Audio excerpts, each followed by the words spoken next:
Hello students, कैसे हैं आप सभी लोग। I hope you all are doing well. Students, हम लोग पढ़ रहे हैं क्लास 8 का चैप्टर नंबर 1 जो कि स्क्वायर एंड स्क्वायर रूट। ठीक। और हम लोग इस सीरीज में आर एस सरल क्लास 8 के मैथ बुक को कवर कर रहे हैं। पिछले वीडियो की यदि हम बात करें तो पिछले वीडियो हमने क्या देखा था, एक्सरसाइज 1C का कंप्लीट सॉल्यूशन किया था जो कि एमसीक्यू बेस्ड था। ठीक। आज की इस वीडियो में हम लोग बात करेंगे एक्सरसाइज 1D का जो कि असर्शन रीजन बेस्ड क्वेश्चन और केस बेस्ड क्वेश्चन। ठीक। हम लोग इसमें बेसिकली बात करेंगे असर्शन रीजन क्वेश्चन को कैसे सॉल्व करते हैं, असर्शन रीजन क्वेश्चन क्या होते हैं, ठीक, केस बेस्ड क्वेश्चन को कैसे सॉल्व करते हैं और बेस्ट मेथड के साथ इनको सॉल्व करने का प्रयास करेंगे। देखिए, बात करिए असर्शन रीजन क्वेश्चन की तो इसमें डायरेक्शन क्या है। देखिए, each question consist of two statements namely assertion A and reason R. मतलब इस तरह के क्वेश्चन में हमें दो स्टेटमेंट दिए जाते हैं। पहला असर्शन होता है जिसको ए से डिनोट करते हैं और दूसरा होता है रीजन जिसको आर से डिनोट करते हैं। For selecting the correct answer को सिलेक्ट करने के लिए आपको क्या करना होगा, यूज द फॉलोइंग कोड। मतलब यहाँ जो कोड दिए गए हैं जो कि ऑप्शन में करके दिए गए हैं, ठीक, इन्हीं कोड का प्रयोग करना है। किस लिए? करेक्ट आंसर को सिलेक्ट करने के लिए। देखिए, अब ये जो ऑप्शन आपको दिख रहे हैं यहाँ पे ABCD करके जो लिखे गए हैं, ये ऑप्शन सभी क्वेश्चन के लिए सेम ही रहने वाले हैं। ठीक ना। मतलब जो भी हम लोग जितने असर्शन रीजन बेस्ड क्वेश्चन करेंगे उन सब के लिए ये ऑप्शन जो है सेम ही रहेंगे। पहला ऑप्शन क्या कह रहा है कि both assertion and reason are true and R is the correct explanation of A. मतलब यहाँ पे असर्शन और रीजन दो स्टेटमेंट दिए गए हैं, वो दोनों ही ट्रू हैं और आर जो है ए के लिए, मतलब रीजन जो है असर्शन के लिए करेक्ट एक्सप्लेनेशन है। ठीक। तो जब ऐसी बातें होंगी कि जब असर्शन और रीजन दोनों ही ट्रू होंगे और रीजन क्या कर रहा होगा, असर्शन को डिस्क्राइब कर रहा होगा, असर्शन को एक्सप्लेन कर रहा होगा, तब हम लोग इस ऑप्शन को टिक करेंगे। ठीक। अब आते हैं ऑप्शन नंबर बी पर। देखिए, ऑप्शन नंबर बी यहाँ क्या कह रहा है कि both A and R are true. मतलब असर्शन और रीजन दोनों ही ट्रू हैं but R is not the correct explanation of A. मतलब आर जो है यहाँ पर ए का करेक्ट एक्सप्लेनेशन नहीं है। यदि मान लीजिए कि असर्शन रीजन दोनों ट्रू हो और आर जो है रीजन जो है ये ए को एक्सप्लेन ना करता हो, तो उस केस में हम लोग किस ऑप्शन को टिक करेंगे? ऑप्शन नंबर बी को टिक करेंगे। देखिए, मान लीजिए असर्शन और रीजन में असर्शन तो ट्रू है बट रीजन फॉल्स है, तो हम लोग इस ऑप्शन को टिक करेंगे। और यदि असर्शन फॉल्स है रीजन ट्रू है तो हम लोग डी ऑप्शन को क्लिक करेंगे। और ये हमेशा जो है ऑप्शन आपको यही रहने वाले हैं चार। आपको क्वेश्चन भले बदल जाए लेकिन यही रहेंगे। ठीक ना। हम एक एग्जांपल से समझते हैं कि असर्शन रीजन के क्वेश्चन को सॉल्व कैसे करते हैं। देखिए, यहाँ पर हमने एक क्वेश्चन लिखा हुआ है जिसमें असर्शन है और रीजन है। असर्शन यहाँ पर क्या है कि 1, 4, 9, 16 and so on are square numbers. मतलब असर्शन क्या कह रहा है कि 1, 4, 9 एंड 16 ये सभी क्या हैं? ये स्क्वायर नंबर्स हैं। बिल्कुल करेक्ट है, ये स्क्वायर नंबर्स हैं, ये हमें पता है। अब रीजन क्या यहाँ पर लिखा गया है कि square numbers can be represented as product of two equal factors. मतलब स्क्वायर नंबर को हम लोग रिप्रेजेंट कर सकते हैं as a product of two equal factor group में। तो ये बात बिल्कुल सही है। हमने क्या कंसेप्ट में पढ़ा था कि स्क्वायर नंबर वैसे नंबर्स होते हैं जिनको रिप्रेजेंट किया जा सके as a product of two equal factor. मतलब यहाँ पर हमें क्या बेसिकली पता चला कि असर्शन और रीजन दोनों ही ट्रू हैं। मतलब ये सी और डी ऑप्शन तो नहीं होंगे कभी भी। जब असर्शन और रीजन ट्रू दोनों हो गए इस क्वेश्चन के लिए, तो यहाँ पर सी और डी ऑप्शन क्या हो गए? एलिमिनेट हो गए। अब बात करते हैं क्या ये रीजन जो है, क्या यहाँ जो रीजन दिया गया है ये असर्शन को एक्सप्लेन करता है? तो देखिए, हम लोग स्क्वायर नंबर किसे कहेंगे? जिसे टू इक्वल फैक्टर ग्रुप में रिप्रेजेंट किया जा सके। और यहाँ पर 1, 4, 9, 16 भी स्क्वायर नंबर है। मतलब इसका मतलब क्या है, इनको भी रिप्रेजेंट किया जा सकता है product of two equal factor group में। यानी ये रीजन जो है इस असर्शन को क्या कर पा रहा है, ये एक्सप्लेन कर पा रहा है। तो हम लोग कौन सा ऑप्शन टिक करेंगे? ऑप्शन नंबर ए जो कि both A and R are true and R is the correct explanation of A. आपको यहाँ पर ए ऑप्शन टिक करना है इस क्वेश्चन के लिए। ठीक। आई होप आप समझे होंगे तो हम लोग असर्शन रीजन को के क्वेश्चन को कैसे करते हैं। हमें सबसे पहले क्या देखना होता है कि जो यहाँ पर दो स्टेटमेंट आपको दिख रहे हैं ना, असर्शन और रीजन, इनको पहले आप चेक करिए कि ये दोनों ट्रू है या नहीं है। मान लीजिए असर्शन ट्रू है रीजन फॉल्स है, तो फिर हम लोग सी ऑप्शन को क्लिक करेंगे। अगर असर्शन फॉल्स है रीजन ट्रू है तो हम लोग डी ऑप्शन को क्लिक करेंगे। दोनों ट्रू है और ये रीजन जो है असर्शन के लिए करेक्ट एक्सप्लेनेशन है तो ऑप्शन ए को टिक करेंगे। और यदि दोनों ही ट्रू है लेकिन रीजन जो है करेक्ट एक्सप्लेनेशन नहीं है असर्शन ए का, तो हम लोग बी को टिक करेंगे। ठीक। नाउ चलिए हम लोग कुछ क्वेश्चंस देखते हैं इस एक्सरसाइज के और उसको सॉल्व करते हैं। देखिए, बात करें यदि क्वेश्चन नंबर 1 की, तो असर्शन यहाँ पर क्या कह रहा है कि the sum of first 10 odd number is 10 square, and reason क्या बोला जा रहा है कि the sum of first 10 even number is 20 का 20 स्क्वायर। ठीक, तो सबसे पहले हमें क्या करना है, बेसिकली यहाँ पर हमें चेक करना है कि असर्शन और रीजन दोनों ट्रू है या नहीं। तो हम लोग कैसे करेंगे, देखिए हमें क्या कंसेप्ट पता है कि द सम ऑफ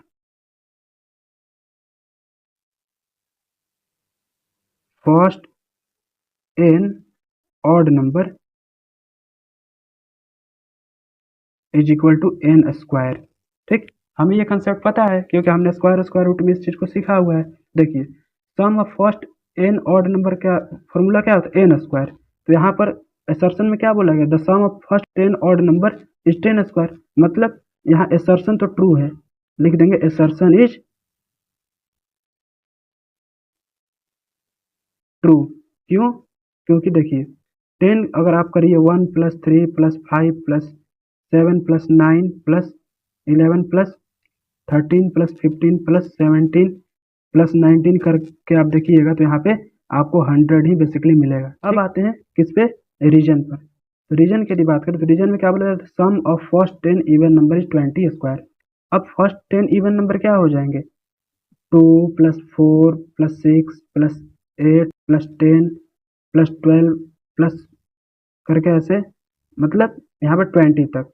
ठीक, ये हो जाएगा फर्स्ट 10 इवन नंबर। यदि आप इसको ऐड करें तो इसके लिए क्या फॉर्मूला होता है, फर्स्ट 10 इवन नंबर का फॉर्मूला क्या होता है, सम का। तो यहाँ पर सम ऑफ फर्स्ट n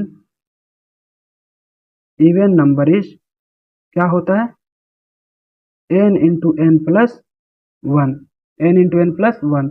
अब यहाँ पर कितने इवन नंबर है, 10, तो यहाँ पर 10 रखिए n की जगह पे, तो देखिए 10 इंटू 10 प्लस 1 हो जाएगा, और 10 + 1 11, 11 इंटू 10 110 आ रहा है। ठीक, तो देखिए 110 आ गया यहाँ पे, जो कि 20 का स्क्वायर तो नहीं है। तो यहाँ पर क्या कह देंगे हम लोग, ये यहाँ पर रीजन जो है, ये रीजन आर जो है, आर इज फॉल्स। और जब आर फॉल्स हो गया तो क्या करेंगे हम लोग, कौन सा ऑप्शन टिक करेंगे, हम लोग यहाँ पर ऑप्शन नंबर सी टिक करेंगे। सी क्या कहता है, ऑप्शन नंबर सी क्या कहता है कि assertion is true and reason is false, reason is false. और ये आप देख सकते हैं यहाँ पे ऑप्शन सी क्या है, option C assertion is true and reason is false, option C tick करेंगे। ठीक, now move on next question, that is question number 2। देखिए क्वेश्चन नंबर 2 क्या कह रहा है यहाँ पे, असर्शन और रीजन में देखिए असर्शन क्या कह रहा है, the square of a proper fraction is smaller than the fraction. मतलब यहाँ पे प्रॉपर फ्रैक्शन का यदि हम स्क्वायर करें तो वो स्क्वायर जो आएगा वो उस फ्रैक्शन से क्या होगा, छोटा होगा। ये असर्शन है। और रीजन क्या कह रहा है, 1/100 इज ग्रेटर देन 1/10। देखिए बारी बारी से हम लोग चेक करते हैं कौन सही है कौन गलत है। देखिए अगर मैं असर्शन की बात करूँ यहाँ पे, तो मैं यहाँ पर क्या करता हूँ, प्रॉपर फ्रैक्शन ले लेता हूँ। प्रॉपर फ्रैक्शन किस फ्रैक्शन को कहते हैं, ऐसे फ्रैक्शन जिनके न्यूमिनेटर जो होते हैं डिनोमिनेटर से छोटे होते हैं। तो देखिए मान लीजिए let 1/3 is a proper fraction, और 1/3 हमने ले लिया यहाँ पे, या फिर आप 1/2 ले लीजिए। यहाँ पे 1/2 क्या है, प्रॉपर फ्रैक्शन है। और यदि मैं इसका स्क्वायर करूँ, 1/2 का मैं स्क्वायर करूँ तो क्या हो जाएगा, 1 का स्क्वायर 1 और 2 का स्क्वायर 4। तो देखिए 1/2 बड़ा है या 1/4 बड़ा है, आप बताइए। यहाँ पर देखिए 1/2 का मतलब होता है आधा पार्ट, और 1/4 का मतलब होता है फोर्थ पार्ट आपका। मतलब एक एप्पल को आप 2 बराबर भागों में बांटे तो ज़्यादा मिलेगा, या एक एप्पल को 4 बराबर भागों में बांटेंगे तो ज़्यादा मिलेगा। तो हमें यहाँ से पता चल रहा है कि जब हम लोग एक एप्पल को 2 बराबर भागों में बांटेंगे तब हमें ज़्यादा मिलेगा। यहाँ पे 1/4, मतलब 1/2 इज ग्रेटर देन 1/4 होगा, यानी 1/4 जो है ये छोटा होगा 1/2 से। और यहाँ पर क्या बोल रहा है कि the square of a proper fraction is smaller than the fraction, जो कि बिल्कुल सही है। आप यहाँ पर देख सकते हैं कि 1/4 क्या है, छोटा है 1/2 से। तो ये असर्शन इज ट्रू, यहाँ पर असर्शन लिख देंगे, असर्शन इज ट्रू। नाउ बात करें यदि रीजन की, तो देखिए रीजन क्या कह रहा है, 1/100 इज ग्रेटर देन 1/10। तो देखिए 1/100 की यदि बात करें तो 1/100 मतलब 100th पार्ट, और 1/10 मतलब 10th पार्ट। तो आप बताइए कि 10th पार्ट बड़ा होता है या फिर 100th पार्ट। तो आप कहेंगे 10th पार्ट बड़ा होता है। क्यों, क्योंकि मान लीजिए एक एप्पल को हम लोग 10 लोगों में बांट रहे हैं तो ज़्यादा सबको मिलेगा, या एक एप्पल को 100 लोगों में बांटेंगे तो ज़्यादा मिलेगा। तो यहाँ पर आप कह रहे हैं कि 1/10 जो है इज ग्रेटर देन 1/100। हमें ये पता चल गया। अब यहाँ पर क्या दिया गया, 1/100 इज ग्रेटर देन 1/10। तो हम लोग क्या कहेंगे, ये जो है रीजन जो है ये गलत है। यहाँ पे रीजन क्या है, रीजन इज फॉल्स। अगेन हमें वही कंडीशन मिल रही, same as question number 1। Question number 1 में भी क्या था कि यहाँ पर स्टेटमेंट सॉरी असर्शन तो ट्रू था बट रीजन क्या था, फॉल्स था। और यहाँ पर असर्शन तो ट्रू है बट रीजन क्या है, फॉल्स है। तो हम लोग कौन सा ऑप्शन टिक करेंगे, ऑप्शन नंबर सी, जिसमें क्या लिखा गया, assertion is true and reason is false. आप यहाँ पर देख सकते हैं, assertion is true and reason is false. देखिए क्वेश्चन नंबर 3 यहाँ क्या कह रहा है, असर्शन क्या कह रहा है यहाँ पे, 1000 is not a perfect square. यहाँ पर क्या बोला जा रहा है, 1000 एक परफेक्ट स्क्वायर नहीं है। और रीजन क्या है कि a number ending with odd number of zero is never a perfect square या नॉट अ परफेक्ट स्क्वायर। देखिए सबसे पहले चेक करेंगे कि असर्शन और रीजन जो यहाँ दिए गए हैं वो ट्रू है या नहीं है। तो देखिए बात करें असर्शन की, तो यहाँ पे 1000 is not a perfect square, तो हमें पता है कि 1000 परफेक्ट स्क्वायर नहीं है। 1000 का यदि हम लोग प्राइम फैक्टराइजेशन करें तो हम लोग इसको प्राइम फैक्टराइजेशन करने के बाद 2 से यदि 500 बार में इसको डिवाइड करें, 2 से डिवाइड करें अगेन 250 मिलेगा हमें। 2 से अगेन डिवाइड करें यहाँ पे 125 मिलेगा। अगेन यहाँ पर 5 से डिवाइड कर 25 मिलेगा। अगेन 5 से डिवाइड करते यहाँ पे क्या मिलेगा, 5 मिलेगा। तो आप यहाँ पर देख पा रहे हैं कि सभी इक्वल फैक्टर के पेयर नहीं बन पा रहे हैं। यहाँ पे 2 और 5 जो है बच जा रहे हैं। इसका मतलब 1000 एक स्क्वायर परफेक्ट स्क्वायर नहीं है, यानी असर्शन यहाँ पर क्या है, बिल्कुल ट्रू है। तो ए इज ट्रू लिखेंगे, ए इज ट्रू। अब बात करते हैं रीजन के। रीजन क्या कह रहा है कि a number ending with odd number of zero is not a perfect square. हमने क्या पढ़ रखा है कि कोई भी ऐसा नंबर जिसके लास्ट में ऑड नंबर ऑफ जीरो हो तो कभी परफेक्ट स्क्वायर नहीं होते हैं। मतलब, और यहाँ पे असर्शन की भी देखें तो यहाँ पे असर्शन में 1000 में odd number of zero last में आ रहा है। मतलब ये रीजन जो है इस असर्शन को एक्सप्लेन कर रहा है। इसका मतलब क्या है कि यहाँ असर्शन भी ट्रू है और रीजन भी ट्रू है। मतलब assertion and reason both are true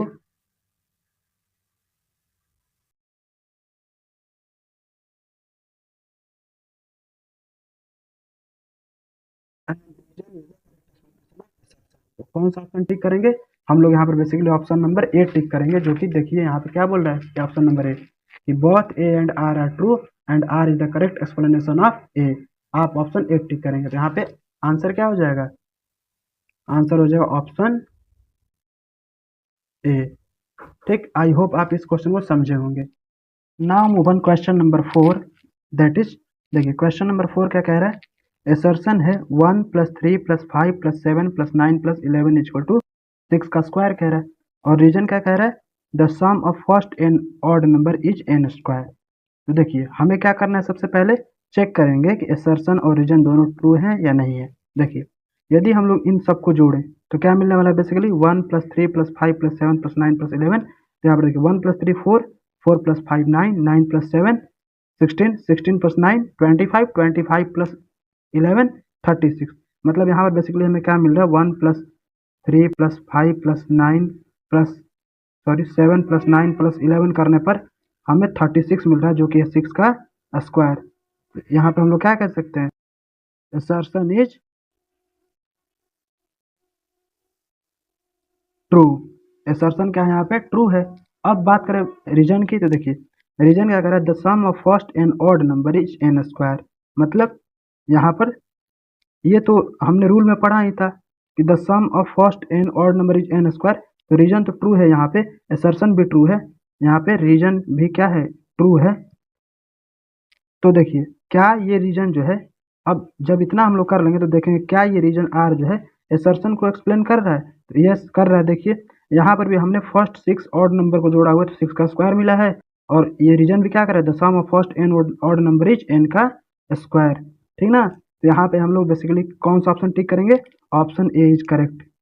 option A is correct. और ऑप्शन ए क्या कहता है कि both assertion and reason are true and R is the correct explanation of assertion A। ठीक, now move on next question, that is question number 5।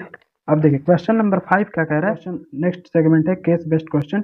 इसमें 5, 6, 7, 8 और 9 मतलब total 5 question है। पहले चलिए समझते हैं कि ये केस बेस्ड क्वेश्चन में केस क्या दे रखा है। There are M boys and N girls in a class, मतलब एम नंबर ऑफ बॉयज हैं और एन नंबर ऑफ गर्ल्स हैं एक क्लास में। Each boy donated twice as many as is the total number of boys, मतलब जितने number of boys हैं उसका दुगना पैसा प्रत्येक बॉय ने डोनेट किया है। ठीक, आगे पढ़ते हैं तो क्या पता चलता है। And each girl donated thrice thrice as many as the total number of girls, मतलब जितनी नंबर ऑफ गर्ल्स हैं उससे 3 गुना पैसा जो है ना प्रत्येक लड़की ने डोनेट किया है। The boys collected 1152 rupees and the girls collected 768 rupees in all, मतलब यहाँ पे बॉयज का कलेक्शन जो है 1152 रुपये है और गर्ल्स का कलेक्शन कितना है 768 रुपये टोटल। ठीक, पूछा क्या जरा क्वेश्चन नंबर 5 में, what is the value of M, मतलब वैल्यू ऑफ एम क्या है। तो हमें देखिए कैसे इसको करेंगे वैल्यू ऑफ एम निकालने के लिए। तो हमें बेसिकली इस केस से क्या पता चला, नंबर ऑफ बॉयज कितने हैं, number of boys is equal to M, और नंबर ऑफ गर्ल्स की बात करें तो कितना हो जाएगा, number of girls is equal to N. यहाँ पे ये पता चल गया हमें। अब क्या कह रहा है बॉयज के बारे में, क्या कह रहा है कि एक लड़के जितने लड़के हैं ना उसका दुगना जो है पैसा एक लड़के ने दिया है। देखिए मान लीजिए एम नंबर ऑफ बॉयज हैं और सभी बच्चों ने दुगना मतलब 2m रुपये डोनेट किए हैं, तो कितना टोटल रुपए हो गया 2m स्क्वायर। और क्वेश्चन के हिसाब से बच्चों ने मतलब लड़कों ने कितना टोटल डोनेट किया है 1152, तो 2m स्क्वायर की वैल्यू क्या हो जाएगी 1152 रुपए। अब इस 2 से अगर इसको हम लोग कैंसल आउट करें तो यहाँ पे क्या मिलेगा एम स्क्वायर बराबर 576। देखिए 2 5 जा 10, 2 7 जा 14, 2 6 जा 12। अब एम स्क्वायर बराबर 576, तो एम बराबर क्या हो जाएगा बेसिकली यहाँ पे, एम बराबर हो जाएगा यहाँ पे 24। मतलब यहाँ पे कौन सा ऑप्शन करेक्ट है, option B is correct here 24, मतलब यहाँ पे नंबर ऑफ बॉयज जो है ये 24 है। नाउ अब हमें आगे पूछा जा रहा है क्वेश्चन नंबर 6 की यदि हम बात करें, क्वेश्चन नंबर 6 में पूछा जा रहा है कि what is the value of N. अब एन की वैल्यू क्या है, तो देखिए एन किससे, एन किसको डिनोट कर रहा है, नंबर ऑफ गर्ल्स को। तो देखिए एक मान लीजिए नंबर ऑफ गर्ल्स जो है एन है और प्रत्येक लड़की ने कितना रुपए दिया है 3n दिया है, मतलब थ्राइस एज मेनी है तो टोटल नंबर गर्ल्स। ठीक, तो टोटल रुपए कितना कलेक्शन हो जाएगा 3n स्क्वायर, और ये रुपए में कितना दे रखा है 768, इसको 768 के इक्वेट कर दीजिए। और देखिए यदि आप 3 से इसको कट करें तो कितना हो जाएगा 3 2 जार 6, 3 5 जार 15, 3 6 जार 18, मतलब एन स्क्वायर की वैल्यू यहाँ पे 256 मिल रही है। तो एन की वैल्यू क्या हो जाएगी, एन की वैल्यू हो जाएगी 16, क्योंकि 16 का स्क्वायर होता है 256। तो यहाँ पर कौन सा ऑप्शन टिक करेंगे, option number C is correct here. देखिए क्वेश्चन नंबर 7 हम लोग चलते हैं। क्वेश्चन नंबर 7 में बोला जा रहा है had there been m+3 boys and n-3 girls in the class, मतलब अगर m+3 बॉयज होते हैं और n-3 गर्ल्स होती क्लास में तो टोटल अमाउंट कितना कलेक्ट हो पाता। तो देखिए बॉयज कितने हैं 24, और यहाँ क्या बोल रहा है कि 24 + 3 मतलब m+3 बॉयज हो। m+3 कहने का मतलब क्या है 24 + 3 दैट इज 27, और n-3 गर्ल्स कहने का मतलब क्या है n-3 मतलब 16 - 3 दैट इज 13। अब देखिए यहाँ पे 27 बॉयज होंगे और ये कितना पैसा देंगे 27 × 2 मतलब दुगना देंगे, तो यहाँ क्या हो जाएगा 27 × 54। अब उसी तरह से देखिए 13 नंबर ऑफ गर्ल्स हैं, ये कितना पैसा देंगे, एक गर्ल कितना पैसा देंगे 13 × 3 दैट इज क्या हो जाएगा 13 × 39। अब आप यहाँ दोनों को क्या करिए कैलकुलेट करिए, यहाँ पे 27 × 54 करिए और 13 × 39 करिए, तो आपको बेसिकली मिलेगा कुछ इस तरीके से। देखिए यहाँ पे 27 4 जा क्या होता है 108 का 8 क्या हो जाएगा कैरी 10, 27 5 जा 135 + 10 145, इतना रुपए मिलेंगे लड़कों से। और देखिए इसको अगर मल्टीप्लाई करें 13 9 जा 117 और कैरी 11 13 3 जा 39 + 11 50 507। अब इन दोनों के यदि हम लोग जोड़ें तो क्या मिलेगा बेसिकली यहाँ पे, देखिए 8 + 7 15 का 5 कैरी 1 5 1 6, और यहाँ पे 14 + 5 क्या हो जाएगा यहाँ पे 19। तो टोटल कलेक्शन कितना होगा 1965। कब? जब m+3 बॉयज हो तब और n-3 गर्ल्स हो। m+3 बॉयज हो और n-3 गर्ल्स हो तो 1965 रुपये टोटल कलेक्शन होगा, जो कि ऑप्शन नंबर सी है। यहाँ से ये करेक्ट हो जाता है। Now move on next question, that question number 8 क्या कह रहा है, लेट p बराबर m² plus n², then which of the following is true for p। तो देखिए p को क्या किस तरह डिफाइन किया गया यहाँ पे, m² प्लस n² के रूप में। और m हमने क्या निकाला है, m हमने निकाला है 24 जो कि नंबर ऑफ बॉयज है, और n हमने क्या निकाला है 16 जो कि नंबर ऑफ गर्ल्स हैं। तो देखिए अब बोला जा रहा है कि यदि p बराबर m² प्लस n² हो तो p बराबर निकालेंगे हम लोग। देखिए p क्या है, m² प्लस n²। m² की वैल्यू क्या होगी 24 का होल स्क्वायर प्लस n² की वैल्यू 16 का होल स्क्वायर। देखिए 24 का स्क्वायर कितना होता है 576, और 16 का स्क्वायर क्या होता है 256। अब इन दोनों क्या करेंगे, ऐड करेंगे यहाँ पे, तो p की वैल्यू निकलेगी हमें 6 6 12 5 7 12 और प्लस 1 13 का 3 कैरी 1 और 5 2 7 1 8 832 आ गया।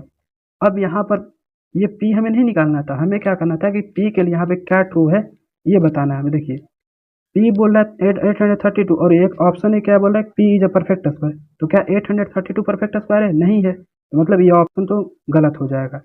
आगे बोला p plus 9 is a perfect square, तो अगर मैं इसमें 9 जोड़ूँ तो क्या आने वाला 841, और 841 29 का स्क्वायर होता है, मतलब यही ऑप्शन क्या है करेक्ट है। हमें आगे के ऑप्शन को चेक करने की जरूरत नहीं है। ठीक, आई होप आप इस क्वेश्चन को समझे होंगे।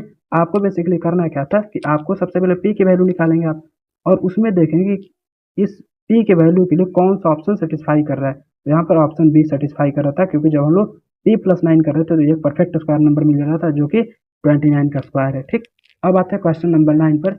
क्वेश्चन नंबर 9 क्या कह रहा है, लेट q बराबर m² माइनस n²। मतलब q क्या है, m² माइनस n² है। तो q पहले सबसे पहले निकालेंगे। तो देखिए q बराबर क्या हो जाएगा m² माइनस n²। m² की वैल्यू क्या होगी 24 का स्क्वायर, माइनस n² की वैल्यू क्या हो जाएगी 16 का स्क्वायर। अब यहाँ से क्या मिलेगा, q बराबर बेसिकली हमें 576 माइनस 256, और इसको सब्ट्रैक्ट करें तो क्या मिलेगा हमें 6 माइनस 6 0, 7 माइनस 5 2, और 5 माइनस 2 3, 320 हमें मिला है q की वैल्यू। अब हमें q की वैल्यू तो निकालना नहीं था, निकालना क्या था हमें, then find the least number to be added to q make it a perfect square. तो आपको यदि पता हो तो 18 का स्क्वायर क्या होता है 324। तो आप बताइए कि इसको यदि हमें परफेक्ट स्क्वायर बनाना है इसमें क्या जोड़ना पड़ेगा। तो आपको मतलब यहाँ से देखने को मिल रहा है यदि हम 4 जोड़ दें तो ये बन जाएगा 324, जो कि 18 का स्क्वायर हो जाएगा। यहाँ पे कौन सा ऑप्शन सही है, option number A is correct here. ठीक, आई होप आप इस वीडियो के सभी क्वेश्चन जो हमने असर्शन रीजन बेस्ड क्वेश्चन कराया था या केस बेस्ड क्वेश्चन जो हमने कराया है वो आपको समझ में आया होगा। यदि आपको नहीं समझ में आया तो आप हमें कमेंट बॉक्स में बता सकते हैं, हम लोग उसका यथासंभव आपके कमेंट का रिप्लाई देने का प्रयास करेंगे। ठीक, आज के लिए बस इतना ही। चलिए बाय बाय, मिलते हैं नेक्स्ट वीडियो में। आज ये जो वीडियो था ये chapter number 1 square and square root का लास्ट वीडियो था। उसके बाद टेस्ट पेपर 1 है जो आप खुद से सॉल्व करिएगा, जो भी हमने अभी तक कंसेप्ट पढ़ा है उसी के बेस्ट पे टेस्ट पेपर 1 रहने वाला है। तो चलिए मिलते हैं नेक्स्ट वीडियो में, जिसमें हम लोग नेक्स्ट चैप्टर की शुरुआत करेंगे जो है chapter number 2, that is cube and cube root. ठीक है, बाय बाय, टेक केयर।